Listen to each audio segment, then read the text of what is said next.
नमस्कार, मैं अभिषेक उपाध्याय। आप देख रहे हैं टॉप सीक्रेट। 50 घंटे बीत चुके हैं, अभी तक योगी सरकार में एक छोटे से मंत्रिमंडल विस्तार के विभाग नहीं बंट चुके हैं। मैं फिर दोहरा रहा हूं, 50 घंटे बीत चुके हैं। ये मामला साधारण नहीं है, मामला बड़ा है। विधानसभा चुनाव के ठीक पहले एक ऐसी दरार दिख रही है जिसको नज़रअंदाज नहीं किया जा सकता है। अंदर के जो सोर्सेज हैं वो बता रहे हैं कि मामला गंभीर है, इसीलिए 50 घंटे बीत गए हैं। सबसे बड़ी बात यह है कि योगी आदित्यनाथ के पास जो विभाग हैं वो क्या उनको छोड़ने के लिए तैयार हैं। सबसे बड़ा मुद्दा हमारे सोर्सेज जो बता रहे हैं। अब देखिए, योगी आदित्यनाथ के पास क्या क्या ऐसा है जो कि एक्स्ट्रा है। PWD, जितिन प्रसाद जब से केंद्र में गए, सांसद बने 2024 जून में रिजल्ट आया, उसके बाद से विभाग योगी आदित्यनाथ ने अपने पास ही रखा हुआ, किसी को नहीं दिया है। यानी कि ये उनके पास एक्स्ट्रा लगातार बना हुआ है। इसके अलावा राजस्व उनके पास है, इसे भारी भरकम मंत्रालय हैं। होम उनके पास है, सूचना उनके पास है, नियुक्ति उनके पास है। आप यूँ कह सकते हैं कि यूपी की सत्ता की चाबी योगी आदित्यनाथ के पास ही है। PWD जैसा भारी भरकम मंत्रालय जहाँ पर प्रदेश भर में काम होते हैं और जिसको पाने के लिए लोग लालायित रहते हैं, जो एक ज़माने में शिवपाल सिंह यादव के पास हुआ करता था, केशव मौर्य के पास हुआ करता था, लालजी टंडन के पास हुआ करता था, भारी भरकम मंत्रालय कलराज मिश्रा के पास हुआ करता था, वो मंत्रालय आ गया है योगी आदित्यनाथ के पास। और ऐसा आ गया है कि उनके पास से वो हिल ही नहीं रहा है। हमारे सोर्सेज ये बताते हैं कि मंत्रिमंडल के भीतर ही कुछ सीनियर बीजेपी के जो मंत्री हैं वो ये चाहते हैं कि ये इम्बैलेंस अब दूर होना चाहिए। आप किस मुंह से चुनाव में जाएंगे अगर आपके मंत्री एम्पावर्ड नहीं होंगे? अगर केशव मौर्य के पास कोई महत्वपूर्ण विभाग नहीं होगा तो सिराथू का चुनाव कैसे लड़ेंगे? किस बात पे लड़ेंगे? क्या करवाया उन्होंने पिछले 5 सालों में? उनके पास तो बताने को ये है कि मेरे पास कुछ ऐसा था ही नहीं। तो अगर नहीं था तो ये जिम्मेदारी किसकी है? क्यों नहीं इस मुद्दे को उठाया केशव मौर्य ने कभी? या अगर उठाया तो क्या सुनवाई नहीं हुई? ये तमाम सारे सवाल। लेकिन अब क्या है, मामला आर या पार का है। या तो केशव मौर्य को कोई बड़ा विभाग मिले ताकि वो अपना चुनाव ससम्मान लड़ सकें। पिछले चुनाव वो हार गए थे सिराथू से, सबको पता है। हालांकि सोर्सेज ये बताते हैं कि केशव मौर्य का ये मानना है कि चुनाव हारे नहीं थे, चुनाव हरवाया गया था। अब इस बार उनको चाहे PWD मिल जाए या उनको होम मिल जाए। एक होम मिनिस्ट्री का भी एक बड़ा मामला है। होम मिनिस्ट्री किसके पास जाएगी? योगी आदित्यनाथ यहाँ पर मुख्यमंत्री भी हैं, गृह मंत्री भी हैं, लेकिन ज़रूरी नहीं कि मुख्यमंत्री के पास गृह मंत्रालय रहे ही रहे। आपको याद होगा, बिहार में नीतीश कुमार मुख्यमंत्री बने इस बार, तो गृह मंत्रालय तत्कालीन उप मुख्यमंत्री सम्राट चौधरी के पास चला गया। और गृह मंत्रालय जाने के मायने होते हैं। सम्राट चौधरी डिप्टी CM थे, उनके साथ में डिप्टी CM विजय सिन्हा भी थे, लेकिन गृह मंत्रालय सम्राट चौधरी के हिस्से में आया और उसके बाद जो बदलाव हुए उसमें सम्राट चौधरी CM बन गए। क्या यही वजह है कि योगी आदित्यनाथ गृह मंत्रालय अपने पास से जाने देना नहीं चाहते हैं? हमारे सोर्सेज ये बता रहे हैं कि गृह मंत्रालय एक महत्वपूर्ण बिंदु है जहां पर ये सुई अटकी हुई है, और उसके पीछे की वजह भी है। उत्तर प्रदेश में कानून व्यवस्था के नाम पर जो एक पक्षी राज चल रहा है उसने बीजेपी को भीतर से काफ़ी परेशान किया हुआ है। बीजेपी के जो कार्यकर्ताओं की दुर्गति हो रही है, लाठियां चल रही हैं, कोई पूछने वाला नहीं है। कार्यकर्ता थानों और तहसीलों से दुत्कारे जा रहे हैं, बदतमीज़ी की जा रही है। ये कंटिन्यूअस मुसलसल चालू है, ये कोई रोकने वाला नहीं, कोई टोकने वाला नहीं है। ऐसे में एक धारणा ये कि अगर गृह मंत्रालय योगी आदित्यनाथ के पास से हट करके किसी कॉम्पिटेंट जगह आ जाए तो कम से कम कार्यकर्ताओं का सम्मान होगा, कम से कम वो बूथ पर डटेंगे, तो वो इलेक्शन में लड़ेंगे। तो 2024 में जो बीजेपी हारी उसके पीछे वजह ये बताई गई कि कार्यकर्ता निराश था, वो बूथ पर गया ही नहीं। उसने क्लियर कह दिया कि जब हमारा सम्मान ही नहीं है, हमारी कोई पूछ, हमारी कोई पहचान ही नहीं है, तो हम बूथ जिताने के लिए जी जान क्यों लगाएं। और बाकायदा जो रिपोर्ट भेजी 2024 हारने के बाद बीजेपी ने, उसमें इस तथ्य को मेंशन किया गया था। अब ऐसे में सवाल ये उठ रहा है कि अगर ये मंत्रालय केशव के पास आता है तो इस समस्या को क्या दूर किया जा सकता है? समय कम है, लेकिन अभी भी बीजेपी में एक तबके का मानना है कि अगर कोई कॉम्पिटेंट मंत्री मिल गया होम मिनिस्टर में तो वो कम से कम इतना ज़रूर करेगा कि कार्यकर्ताओं तक की फीलिंग पहुंचा देगा, उनको एम्पावर कर देगा कि ये उनकी सरकार है। एक बड़ी बात यह भी है कि होम मिनिस्ट्री में जिस तरह से एनकाउंटर और बुलडोजर का होम मिनिस्ट्री से ताल्लुक नहीं है, लेकिन वो बातें जोड़ दी जाती हैं।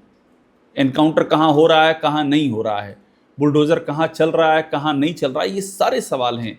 इनकी सेलेक्टिव टारगेटिंग क्यों की जा रही है और एक तरफ खुला मैदान क्यों दिया गया है? यही तो सवाल है योगी आदित्यनाथ के सामने, जो उनके इस गृह मंत्रालय पर एक तरह से यक्ष प्रश्न जैसा लटका हुआ है। अब मुद्दा क्या है? मुद्दा एक बड़ा ये भी है कि आपने जो अलग अलग मंत्री बनाए हैं उसमें सोशल इंजीनियरिंग है। पाल समाज से है, विश्वकर्मा समाज, पाल समाज से प्रमोट किया है, गुर्जर समाज से प्रमोट किया है, विश्वकर्मा समाज है, वाल्मीकि समाज है, पासवान समाज है, अलग अलग समाज का बीजेपी ने रिप्रेजेंटेशन लिया है, जाट समाज है, ब्राह्मण समाज है। अब मुद्दा आ रहा है कि ये भी तो देखा जाएगा कि आपने सिर्फ इन समाज से मंत्री बनाए हैं या इंपावर भी किया है। यूपी में सबसे बड़ी लड़ाई इसी बात की है कि मंत्री तो बना दिए जाते हैं लेकिन एम्पावरमेंट कुछ नहीं है उनका। सारी सरकार एक ही जगह से चल रही है, मंत्री सिर्फ कठपुतली हैं। तो इन आखिरी 9 महीनों में जो नए 6 मंत्री बनाए हैं, क्या ये उसको तोड़ेंगे? ये क्या उस सिलसिले से अलग सिलसिला बनाएंगे? क्या इनको एम्पावर किया जाएगा? क्या ये अपनी नीतियों को, योजनाओं को, प्रायोरिटीज़ को ज़मीन पर लागू करवाने में सफल होंगे? और क्या इनको ऐसा मंत्रालय दिया जाएगा?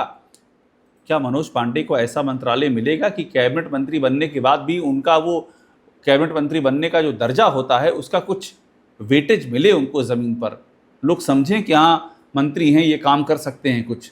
या कोई खाना पूर्ति वाला मंत्रालय मिल जाएगा और असली मंत्रालय एक ही जगह जाके इकट्ठा रहेंगे? क्या भूपेंद्र चौधरी जो पूर्व प्रदेश अध्यक्ष रहे हैं उनके हिस्से कोई मजबूत मंत्रालय आएगा, या इस नाते उनको कोई अपेक्षाकृत साधारण मंत्रालय दे दिया जाएगा कि उनकी राहें अलग दिखाई पड़ती रही हैं? उनकी राहें सत्ता से अलग दिखी हैं जब वो प्रदेश अध्यक्ष थे तब भी, और उसके पहले भी, और वर्तमान में भी वो सत्ता से अलाइंड मंत्री नहीं माने जाते हैं। तो ऐसे में क्या उनको भी एम्पावर किया जाएगा? ये सारे सवाल हैं। और मैं एक बात आपको और बताऊं, 2 बातों पे और ध्यान दीजिएगा। बंगाल में चुनाव और असम में चुनाव, दोनों जगह शपथ ग्रहण समारोह में जो तस्वीरें आई हैं प्रधानमंत्री मोदी और योगी आदित्यनाथ के बीच में, वो तस्वीरें सहज नहीं दिखी हैं। ऐसा दिखा है कि कुछ न कुछ तो अंदर है जो खलिश बन करके कचोट रहा है, कुछ न कुछ तो अंदर है जहाँ पर चीज़ों को ठीक करने का संकेत मिलता है कि चीज़ें ठीक करनी पड़ेगी, चीज़ें बहुत ख़राब हैं। और मैं ये बात पहले भी बता चुका हूँ कि दिल्ली में इस बात का इनपुट है कि सरकार से एंटी इनकम्बेंसी फिर भी संभल जाएगी, लेकिन सरकार का जो चेहरा है, एंटी इनकम्बेंसी वहाँ ज़बरदस्त है। और उसके लिए 2 ही तरीके हैं, या तो आप चेहरा बदल दीजिए या जिन मंत्रियों को आप लेकर के आए उनको एम्पावर कीजिए। केशव मौर्य को ताकत दीजिए ताकि वो मौके पर जाएं फील्ड में तो समझ में आए कि हाँ, केशव मौर्य का मतलब भी सरकार है, ब्रजेश पाठक का मतलब भी सरकार है, भूपेंद्र चौधरी का मतलब भी सरकार है। ये अभी है ही नहीं। अभी सरकार का मतलब सिर्फ और सिर्फ एक व्यक्ति। और अगर कहीं सूचना को लेकर के खींचतान मची हुई है, बाय द वे, सूचना अगर योगी आदित्यनाथ के हाथ से छिन गया तो आप समझ जाइए इस प्रदेश के नैरेटिव का नक्शा ही बदल जाएगा।